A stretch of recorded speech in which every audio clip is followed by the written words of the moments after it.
We're here today to welcome the Experience on Demand's newest partner, David Straub, who is coming to us fresh in the new year. David, could you tell us a little bit about your background? Yeah, Jan, I'd be happy to. Well, let's see, born and raised right here in St. Louis. Proud of that. And went off to school in Chicago at Northwestern. Worked under 4 different manufacturers, so mostly the manufacturing industry. And all of them were either Fortune 100 or Fortune 50, so big manufacturers.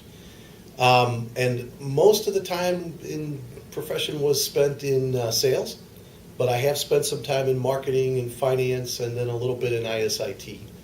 But really a commercial guy, a go-to-market guy, and in particular a love for sales. So that's kind of the focus for me professionally.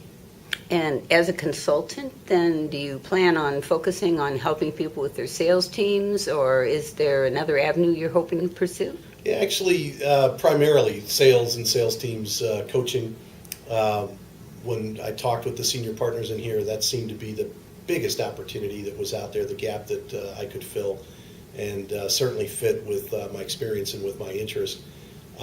So I'm looking forward to that. Not only sales and sales management coaching, but also really helping businesses to figure out how to grow their sales, but also to do that profitably. Because remember, I said I've got a bit of a finance background in my repertoire as well.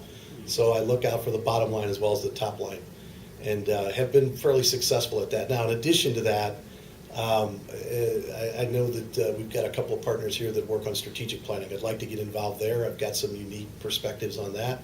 And I think it's very important because in my mind, as goes the strategic plan, so goes the sales plan. So I put a little bit of effort against that. And then the other area that we've talked about trying to grow is under the umbrella of the nonprofits here in St. Louis, in particular, the advancement and the development pieces of those nonprofit operations. I believe that a lot of what I've learned and experienced in sales can be used in the nonprofit world as well. Well, certainly sales is a part of their platform as well as their services that they're providing. I'm just curious, do you find that there's a great difference between doing sales in one field and another, or do you think the same sales skills apply across the field? I think there are nuanced differences. I've already begun a little bit of the work here in the last week and have been exposed to a number of different industries and different businesses beyond the manufacturing sector that as I said, I mentioned I spent almost 30 years in. The core of selling still is a core, and regardless of the industry or the business, profit or nonprofit, for-profit or nonprofit, I do believe that there's a core that can get leveraged. Some things that, frankly, a lot of businesses today are not as focused on as they should be. I referenced category selling with one of the businesses last week. Not just looking at our brand and selling our own brand, but actually selling the category in a way to help us sell more of our brand. There are other nuances that may not be as readily adaptable to other industries, like channel planning as an example, channel sales. But as a core, I do believe there are commonalities that can be used across industries and businesses. And I'm looking forward to the challenge. It's really the thing I'm looking most forward to, is the opportunity to do that and to do it here in St. Louis, as I mentioned, being from here. And most of my career has been spent living here, but not necessarily practicing in business in the St. Louis area since probably when I was in high school. And I'm really looking forward to the opportunity with Experience on Demand to have that chance to give back into the St. Louis business community and strengthening it from a sales and commercial standpoint. Right. And what do you find to be the most important things that you have to work on between the sales department and, as you said, the financial strategic planning and so forth? Is there a lack of communication there? Yeah, there is, typically.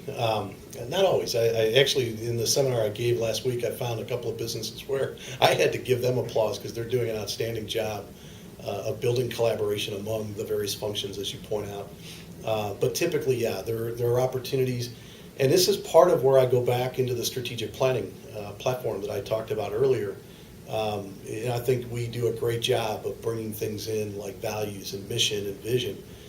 But the other thing that I've found that's really got to be a part of that process, and I'm talking now when you're building that across a commercial team, so including marketing, including finance, ISIT, supply chain, is a sense of collaboration based on respect for one another that comes out of recognizing that we're unique, we're different people, regardless of our function. And once we have that, we have a sense of respect for each other. I think it does a lot more to improve the strategic plan that we come up with. And then henceforth, of course, the commercial plan or the sales plan that I'm going to be more focused on helping them build. Well, it sounds like you're going to be an invaluable addition to Experience on Demand with your sales experience and your collaboration with the strategic planning. So welcome, and I wish you the best of luck in this 2017 year. Thank you, Jan. Appreciate it. Thank you.